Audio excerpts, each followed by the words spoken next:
The leader of March and March, Ntengobesi Zuma, says that they will continue with their work on the ground, also saying that the June 30th demonstrations were in fact peaceful. There weren't any disruptions with regards to the burning of and looting of several shops. I also keep seeing people saying South Africans will face karma. Their time is coming. But I don't think this is about karma, me people. Hello everyone. Thank you so much for clicking on today's video. Please don't forget to like the video, subscribe, share, and leave your thoughts in the comment section of the video. A few days ago, Jacinta granted interview and she talked about one of the March and March leaders that have now backed out of the organization. I would like us to take a look at this interview that Jacinta granted. March and March having had a media briefing that was reviewing their marches and campaigns leading up to the 30th of June, as well as, the protests that took place around the country and further programs. Let's go to SABC News reporter Jade Paulse, who joins us now. Jade, good evening to you. So the campaign, it seems, and it's becoming clearer and clearer, comes in phases, and different phases have different elements to it. My big takeout from this evening is that the infrastructure and machinery of March and March is now getting in place, including the big announcements around certain organizational elements that have been introduced this evening.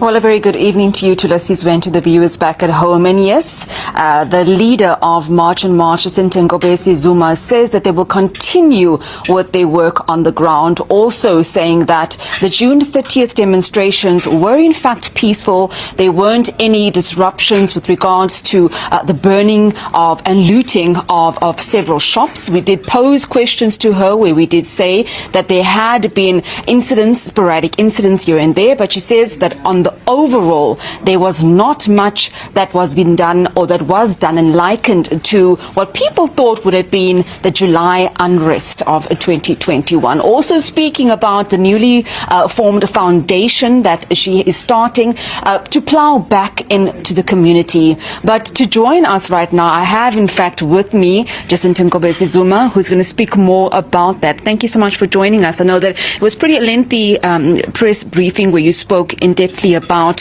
post-June 30, but just to speak about this new SA First Foundation.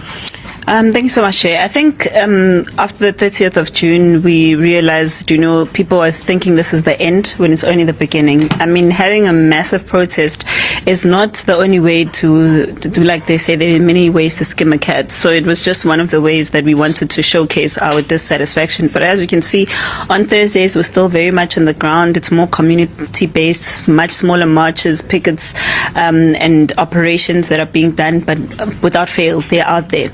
But also when you talk about SA First Forum, it's something that we had a vision of even from inception. We knew that as March and March, we want to do more for the community than just be their voice and, not be able to do anything after that. Once you've voiced something out, then what? So SA First Forum is our opportunity as Black South Africans especially to be able to go out there and fight and take the government head on when it comes to matters that need to be litigated for ordinary South Africans who cannot afford to. Sometimes we need prosecutors on the ground who are not South African, who are not part of the government's normal structures of prosecution, etc., etc. So this forum is really established to make sure that South Africans feel first in their own country, as well as the foundation, which is something that we feel is really, really important. If we're able to build schools in our names, if we're able to do all of these things, and it's not just a foundation where people are using it as an opportunity to have money and then spend it. We want to see visible change in our communities. If it means we have those spaza shops and they're under the foundation and we assist people in running them, we want to be there and do that. And that's what the opportunity is all about. And before I let you go, I know that you spoke emphatically about the movement becoming stronger. You have more support structures, but there's also been a fallout, and we can't shy away from the cutting of ties, if one can say it, so to speak, with Ngizwe. Look, I think it's been clear that Ngizwe is not part of March and March. He was there, obviously, to show support, which we appreciate and still appreciate very much. But unfortunately, now it's the second phase of things where we're serious about business, and it's no longer about content. The content creation phase is really over. So we understand, as someone who's out there as an entertainer and is always out there in podcast, they've got a new reality show. Maybe most of it that's the focus. But for us, we've got serious business to take care of. We deal with people's lives here. People are dying, and they're not dying in vain for it to just be content creation. So we need to safeguard the movement from any problems, any infiltration, any risk to life. And if it means that we have to take strong decisions, then decisions have to be taken. But we do appreciate the role that he's played in the movement, and we wish him all the best in everything that he does in the entertainment business. Did he move away from the organization, or did you cut ties? Look, I think we made it clear that we've cut ties, because, like I said, the movement has always been there, even before people joined, and it's going to be there even after people leave, because we're a movement that's even bigger than myself. It's not about Jacinta, it's about the people of South Africa, and they deserve people to represent them. They deserve people to voice out their concerns, and it's not, like I said, an opportunity to grow followers or numbers or anything like that. It's real people's lives, real people's problems, and we're here to solve that. Thank you very much, Jacinta. And Jacinta Ngobese Zuma, leader of March and March, there to us, just touching on some of the issues post June the 30th demonstrations. They're saying that they are still on the ground to us. They are still working in various communities across the country. They are traveling a lot, but also starting this new foundation, SA First, putting South Africans first, she says, and also looking at some of the challenges that Black South Africans have in the country. I think I'll leave it there and hand back to you in studio. If you know me personally, you might know why I like Jacinta. If you know me offline, I will say some people used to say I'm stubborn, okay, which is totally okay. Stubbornness does not entirely mean you are a bad person. It could mean that you have a mind of your own. Here in Africa, when people tells you are stubborn, you don't have to be offended. It might mean that they mean to say you are an independent-minded person. Do you understand? So these are the qualities I find in Jacinta that makes me, apart from the fact that what she's fighting for, if I'm in her shoes, I would do same. About a week ago, one of the March and March associates, because I wouldn't call him a leader, because Jacinta have never, from all the videos of her I've seen talking about March and March, there have never been a day she introduced, I don't know how to pronounce his name, I'm going to write it on the screen, as one of the leaders. Never ever have I seen. And before now, there have been speculations that she's not carrying the other guy along, apart from Pakel, who has been on the struggle for a very long time. He have always been there to support Jacinta because they are working for the same thing. There have never been any argument of, who is the leader and who is not. Some weeks ago, a video of this man on the screen saying that he's no longer interested in doing the protest against undocumented migrants in South Africa because, according to him, those are his brothers. I mean, why should he march against his fellow Africans? And that's supposed to make Jacinta sad, right? But seeing this interview here, Jacinta made it clear that the content creation part of the struggle is over. If you know, you know. There are faces to everything, and guys, it is a response for me. She never runs out of what to say at any point in time. You cannot cut her on fresh. I mean, what is this response of? She said, and I quote, "The content creation aspect of the struggle is over." The reason I brought this video here is because of this video. Let us take a look at it, and I'll be right back. Its working relationship with former radio personality Ngizwe Mchunu, following what it describes as unacceptable behavior that could bring the organization into disrepute. In a statement, March and March founder Jacinta Ngobese Zuma said the movement has resolved to suspend its association with Mchunu pending the outcome of further investigations.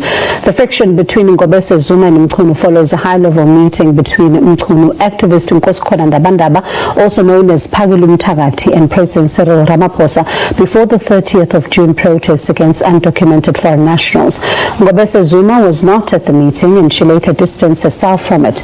Ngizwe could not be reached for comment. When I tell you that Jacinta is a very intelligent woman, believe me when I say so. That is because of she could read the room right from the beginning. She have never made anybody the leader of March and March because she knew that it's not everyone that can go on with the journey, and there's no point bringing anyone when she's available to put herself out there to take the bullet for others. So there have never been a time she made anybody the leader of March and March other than herself. It's not because she cannot appoint people, but as an intelligent person, you must know that it's not everybody that can pass the test of time. There are people that will just give up along the way. You know, their body language tells you. It's not everyone that is carried away by praises or support from people. Some people can smell the coffee. This was supposed to be embarrassing to Jacinta, but as a matter of fact, it is not, because there have never been a time she appointed Nzigwe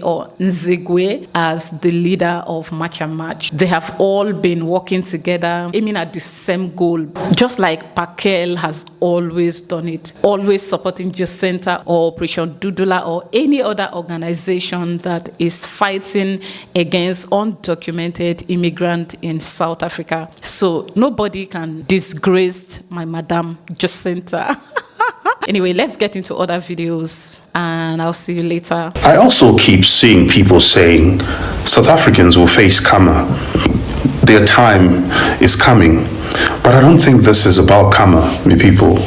When I look across Africa, I don't see people being punished here. I see people in pain. South Africans are hurting. Zimbabweans are hurting. Nigerians are hurting. Congolese hurting. Everybody's hurting, right? The Sudanese, everyone. The list goes on, me people. Wishing suffering on South Africans won't heal our suffering. It won't rebuild our communities, our countries.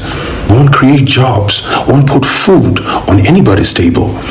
And if we believe that everything is simply karma, then let me ask you a difficult question. Where was karma for the leaders who destroyed our countries? Where was karma? Where is the karma for the leaders who continue to live in luxury today while ordinary people suffer every single day? Where is karma? Some of our governments can't even organize a few buses to go and help desperate citizens who are there in Cape Town. Every day people die because of broken healthcare, poverty, corruption, failed systems. It's a lot. Where is karma? Where is the karma in that? It's not about who deserves to suffer next to me, people, or who needs to join us in our own suffering. Everybody's suffering here. How do we stop Africans from suffering in the first place? How?